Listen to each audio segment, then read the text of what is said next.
this, like that, like this, like that, like this, like that.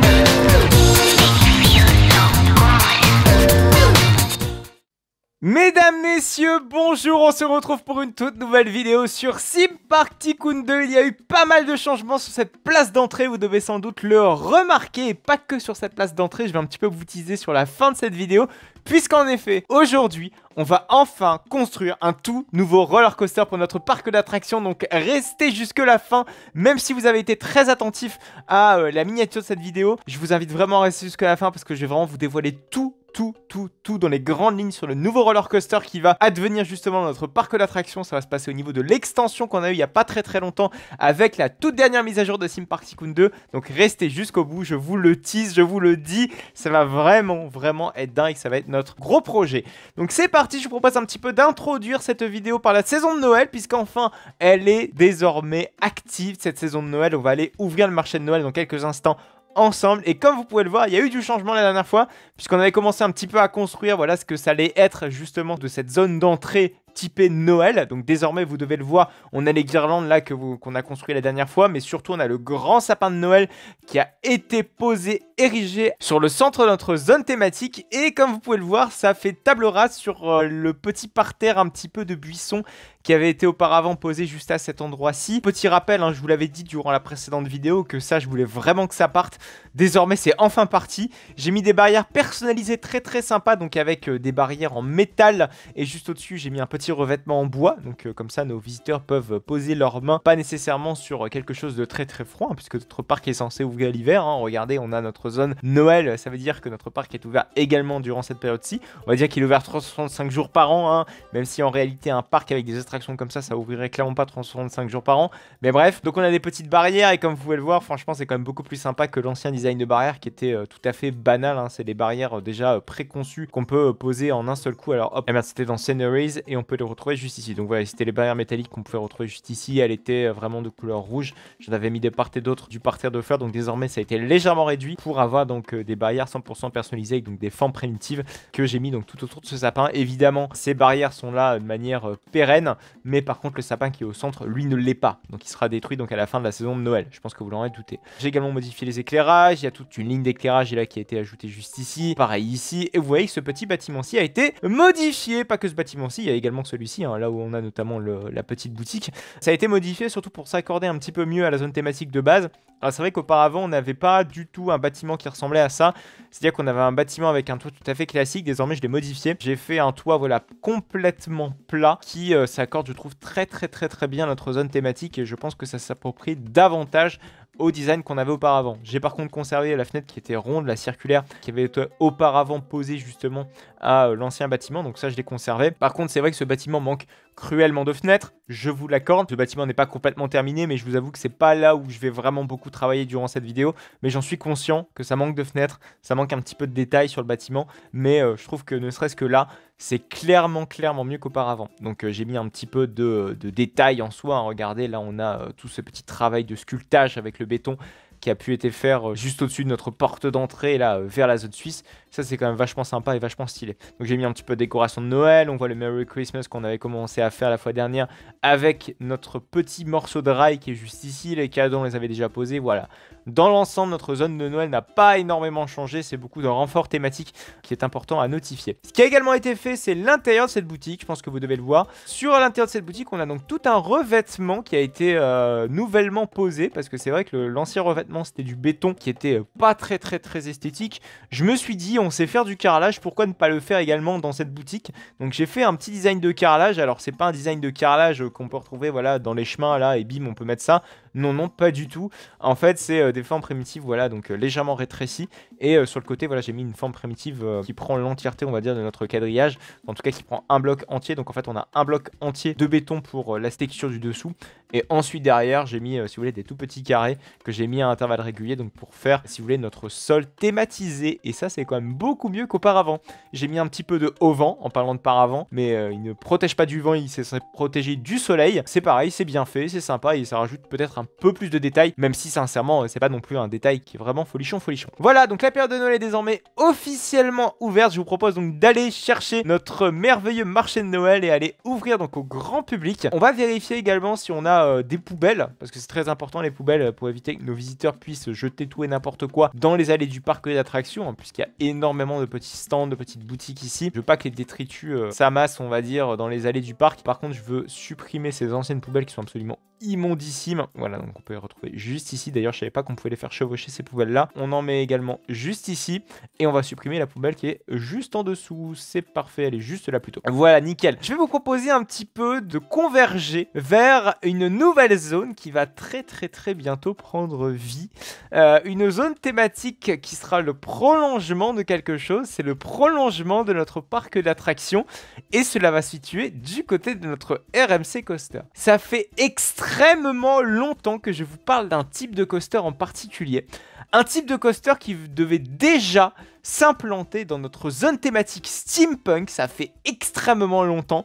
Donc si jamais vous êtes vraiment fidèle à cette série, vous devez vraiment savoir de quel coaster il s'agit. Par contre, si vous êtes, on va dire, un petit peu plus nouveau, j'ai envie de dire, là vous devez avoir quand même quelques doutes. Alors, c'est un coaster qui va s'implémenter donc au fond de notre parc d'attractions. Alors je suis désolé, j'en profite évidemment pour mettre une poubelle parce que là, c'était absolument immonde ce que je viens de voir. Donc c'est une nouvelle attraction qui va s'implanter au fond du parc, pas très loin d'une attraction qu'on avait construite il y a pas très longtemps, qui n'a jamais ouvert depuis, qui n'ouvrira pas durant cette vidéo parce que pour moi il manque vraiment certaines choses. Ça se passe juste ici, vous voyez qu'on avait construit il y a très longtemps, enfin je pense il y a une dizaine, vingtaine d'épisodes max quand même, faut pas déconner, c'était juste avant la saison d'Halloween. Un petit kiddie coaster qui est en fait une pomme, qui a un layout de pomme, ni plus ni moins. C'est une reproduction, on va dire, des célèbres layouts Pinfari. Et cette pomme n'a jamais ouvert, tout simplement parce que j'ai toujours pas fait les supports, j'ai toujours pas fait ce genre de travail qui sera à faire assurément, à coup sûr, pour pouvoir rendre opérationnelle notre attraction. Donc ce sera fait, ne vous inquiétez pas, mais quand, ça c'est une autre histoire. Peut-être qu'elle sera ouverte d'ici le prochain épisode. Enfin, j'essaie en tout cas de travailler là-dessus, mais bon, il y a eu quand même pas mal de chantiers au niveau de la zone Noël et puis au niveau des zones thématiques, on va dire, temporaires qu'on a imposées à notre parc d'attraction. Mais cette fois-ci, ça y est, je vais enfin construire une nouveauté, un nouveau coaster qui va être dans la continuité, on va dire, du chemin qu'on avait construit justement avec ce petit coaster. Puisqu'en effet, ce chemin servait en fait à desservir une toute nouvelle zone thématique qui va être implanté, on va dire, dans cette partie-ci de notre zone du parc. Et ça, enfin, on a quelque chose de sympa qui va pouvoir s'implémenter par ici. Je vous propose donc désormais de construire un tout nouveau Spinning Coaster du constructeur Motorzone. Alors ce constructeur Motorzone, vous le connaissez très bien, notamment pour les Ouija Sphere and Force, vous les connaissez pour Diz à Bob Ireland, vous les connaissez également pour plein d'autres machines. Mais là, aujourd'hui, enfin, on va construire une toute nouvelle attraction. Une attraction qui va être conçue, on va dire, sur mesure pour notre parc d'attractions. C'est-à-dire qu'on va pas faire un modèle plutôt de série. On va clairement faire un modèle custom. Mais je veux vraiment le réfléchir d'une manière à ce qu'il s'implante correctement dans le parc existant. Parce que comme vous pouvez le voir ici, on a une zone là qui s'apparente à une zone backstage.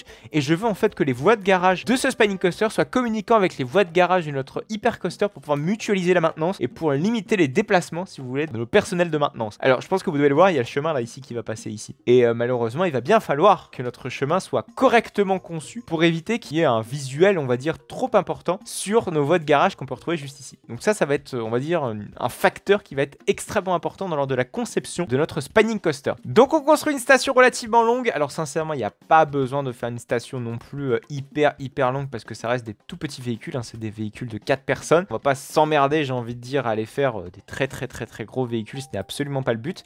Alors pour information, cette attraction va être en mi-indoor, mi-outdoor. Alors déjà, il y a un truc qui me perturbe, c'est-à-dire que je veux, je pense, un petit peu rehausser, va-t-on dire, notre Spinning Coaster. Ou peut-être non, de 1. Ouais, de 1, je pense que c'est beaucoup mieux. On va tester comme ça et on va supprimer, hop, notre station qui était juste ici. Bam. Voilà, parce que je veux vraiment pouvoir créer, on va dire, des dénivelés avec le coaster, etc. Je veux qu'il y ait un minimum de jeu, on va dire, avec le terrain. Bon, pour l'instant, il est inexistant, ce jeu avec le terrain. Mais ne vous inquiétez pas, on va s'y en occuper très prochainement. Alors, donc c'est parti, on va commencer par construire le layout. Donc, je vous ai dit qu'il allait être mi-indoor, mi-outdoor. C'est pas pour rien, hein, parce que ce petit parcours mi-indoor, mi-outdoor va jouer, va-t-on dire, avec nos nerfs. Mais vous allez voir ça dans quelques instants, c'est pas pour l'instant le sujet. Donc là, je vais faire une petit virage de Wellmoss pour pouvoir entamer, bam, direct comme ça, le lift. Donc ça, ce sera la toute première partie du lift. Alors comme vous pouvez le voir, le lift n'est pas super esthétique, hein, parce qu'ils n'ont pas correctement fait, enfin, en tout cas le créateur du jeu DNS n'a pas suffisamment bien designé, j'ai envie de dire les anti-rollback, etc., etc. Je suis pas très satisfait non plus, mais je veux au moins qu'on pose un petit peu les bases, en tout cas de notre spinning coaster, surtout au niveau voilà, du lift. Donc là, l'emplacement du lift va être ici. Alors il y aura plusieurs enjeux à respecter, je pense que vous l'aurez deviné avec ce lift, c'est-à-dire qu'il va donner vraiment beaucoup trop d'ailleurs sur la partie Atlantis.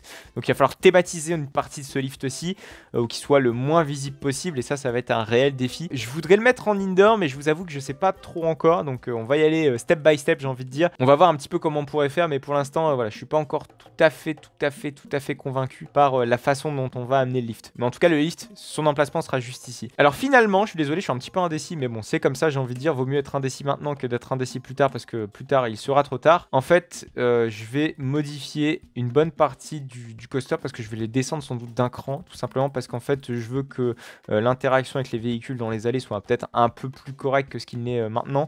Donc je vais descendre d'un cran. Finalement le cran qu'on avait choisi la dernière fois, en tout cas tout à l'heure, était vraiment parfait, donc on va le conserver, bam, et je vais essayer donc de faire la même chose, essayer de faire le même layout, mais cette fois-ci de ce côté-ci. Alors bam, hop, juste une petite ellipse, juste le temps de refaire exactement la même chose que ce que je viens de faire il y a quelques instants. Ça ne va pas prendre 107 ans, et heureusement. Voilà, là tout de suite c'est beaucoup mieux. Alors ce que je vais faire, c'est évidemment supprimer l'ancien layout. Alors je vais vous expliquer un petit peu également pourquoi j'ai fait un petit virage, tout ça, et pourquoi on part comme ça en drop directement. Tout simplement parce que je voulais que notre coaster soit donc en partie indoor, donc la station par contre le sera à coup sûr indoor, ça y a pas trop de doute là-dessus. Et en fait le fait de faire, si vous voulez, déjà une petite drop, une sorte de pré-drop, et ensuite un petit virage comme ça bien sec qui peut s'apparenter à une Wellmoss, c'est pour en fait, si vous voulez, quand notre partie indoor sera construite, donc c'est-à-dire au niveau de la station, je veux que la lumière soit complètement isolée, c'est-à-dire qu'on ne voit pas la lumière du jour. Ce qui est important, c'est que forcément si on fait une ligne droite, on va voir la lumière du jour. Donc c'est pas le but, c'est pour ça qu'en fait j'ai fait une drop, bam, et un petit virage derrière, comme ça on va pouvoir mettre un petit mur, etc. On va pouvoir faire des choses assez sympas qui permettront donc d'éviter tout problème, en tout cas d'intrusion lumineuse. Et ça c'est quand même bien important de faire tout ça, au risque évidemment d'avoir des petits problèmes inhérents à des intrusions de lumière dans les bâtiments, ce qui est arrivé à certains parcs hein, où ils n'ont pas prévu qu'autant de lumière puisse entrer dans le bâtiment, ce qui est le cas de Bagatelle avec Gaz Express, où un simple virage entre guillemets du matériau en dur aurait pu régler le problème, mais bon, ça c'est une autre histoire. Ce que je souhaite faire également avec ce petit spinning coaster, c'est donc de faire ces voies de garage. Et oui, donc les voies de garage en fait vont être un petit peu communicants, si vous voulez, avec les voies de garage qui peuvent être situées juste ici. Donc en fait c'est les voies de garage ni plus ni moins que l'hypercoaster. Donc en fait ça va être ni plus ni moins que dans la prolongation en tout cas de la station, hein, ni plus ni moins. Hop.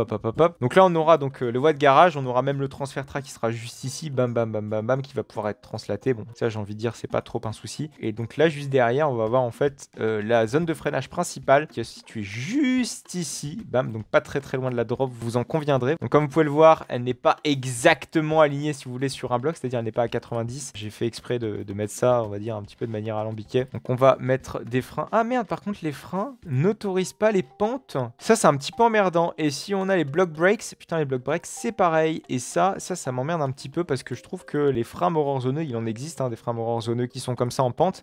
Et malheureusement, le fait de ne pas pouvoir les construire, ça m'ennuie un petit peu. Parce que ça fait partie du coaster. Hein. Moi, je voulais faire un petit peu comme n'importe quel coaster. Hein. C'est vrai que les freins, pas nécessairement les freins block brakes, hein, je vous l'accorde, mais les freins classiques, eux, on peut les mettre en pente. Ah bah si, bah regardez. Qu'est-ce que c'est que ce bordel? Bah écoutez, je vais un petit peu tester. Je vais voir là. On va essayer de refaire notre petit virage. Ah, peut-être que j'ai appuyé sur la partie bleue là, si vous voulez, pour faire un petit engage de notre attraction. Hop, ce serait un petit peu dommage de ne pas le faire. Hop, on va le mettre en mode block brakes. Block brakes, ça marche pas, on est d'accord, mais les freins. Mais what the fuck, n'autorise pas les torsions. Mais qu'est-ce que j'ai fait dans ce cas? Ah ok, ça marche. Je pense que le jeu m'a torsionné, on va dire, mon rail hors de ma volonté. Donc bah écoutez, c'est parti. On va donc pouvoir, je l'espère, construire notre spinning coaster comme on le voulait. Bim. Alors on va tester frein. Ah, ça marche toujours pas. Ah bah déjà, excusez-moi, je me suis trompé en fait. Je l'ai tout simplement pas fait. Alors je pensais que l'avoir fait. Hop, on va recommencer. Frein. Ah, c'est ça qu'on veut. On veut des beaux petits freins. Donc évidemment, la rotation du spinning sera bloquée quasiment à ce moment-là. Ah, ça c'est pas mal ça. C'est super.